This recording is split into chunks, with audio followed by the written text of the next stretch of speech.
Story time on how I was lured to my ex's house to get beat up by his current girlfriend and her friend.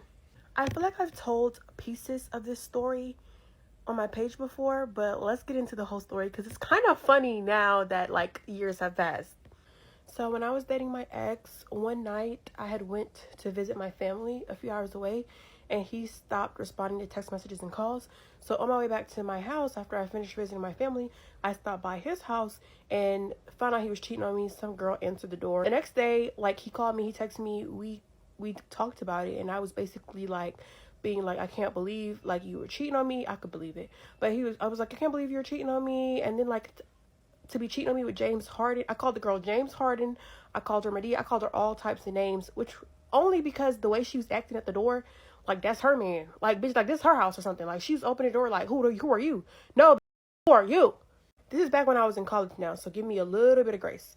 So one day while I was at work, a week or two after the situation had happened, I was at work. I was closing up for my shift, and he texted me. He was like, come over. I think we should talk about this, and we should work this out. So I drove 30 minutes from my job to his house, and I call him when I'm in the parking lot, and I'm like, hey, I'm outside. Usually I just go up to his door and come in, but I felt weird. So I called him. I was like, I'm outside. Can you come get me? He was like, no, just walk in. The door is unlocked. I went up to the door. I opened the door.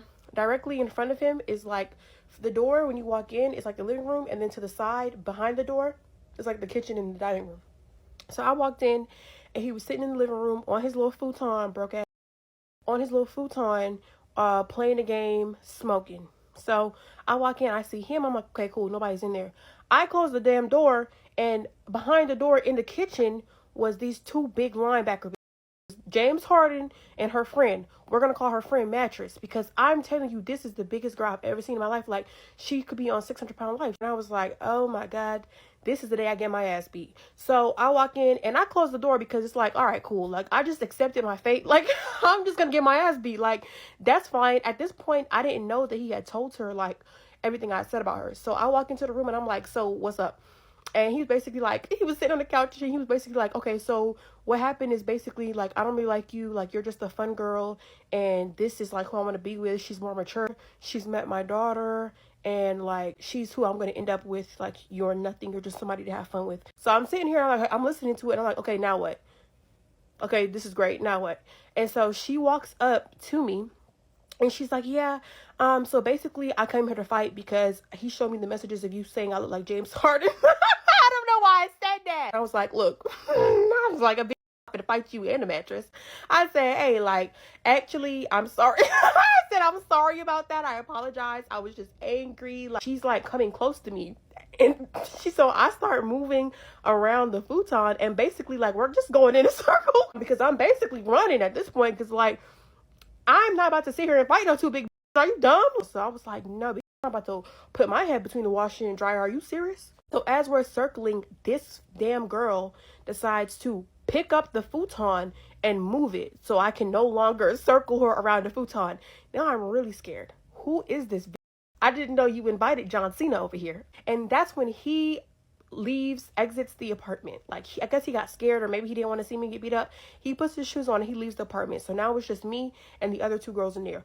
So at this point, I'm starting to back up and walk backwards down the hallway, and she's coming at me like this. So we're walking down the hallway, and it gets to a point where I'm backed into a corner. And now I'm looking at the door because I'm trying to figure out, how do I escape this situation without getting my ass.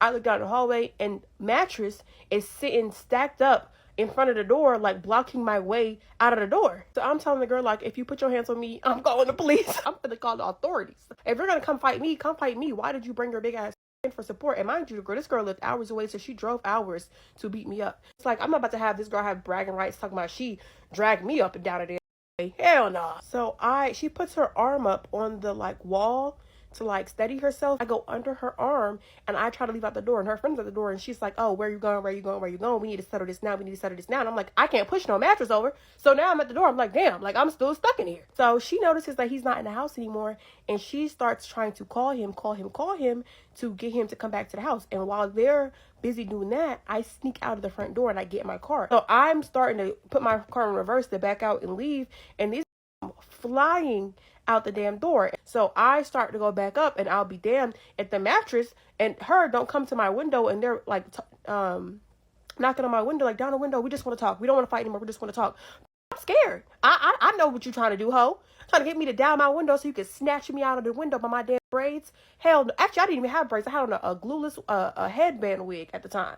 She was going to snatch my headband wig off and bang my damn head against the steering wheel. So I said, hell nah. When I tell you my heart was in my chest, and I went like literally like 100 miles per hour home, I was scared as hell that them gonna follow me home and knock my head against the damn wall. That's my story of how I survived getting my ass. And hopefully I never run into her again, because I know she still owe me an ass whooping. All right. Well, I guess you could say lesson learned, because ain't no way. Also, he was messy. So you were physically intimate with this man. You were in a relationship, and he was in another relationship. And then he was a punk. He left during the altercation at his house. Oh, no. I'm glad she got out of there, because I was like, how are you going to get over a mattress in a refrigerator? I couldn't do it. I would have barricaded myself in one of the rooms until the cops came to get me. I don't know. I'm sorry. I'm not fighting two NFL players. This is not happening. I'm glad she got it out safe. What did y'all think about this story? Put it in the comment section below.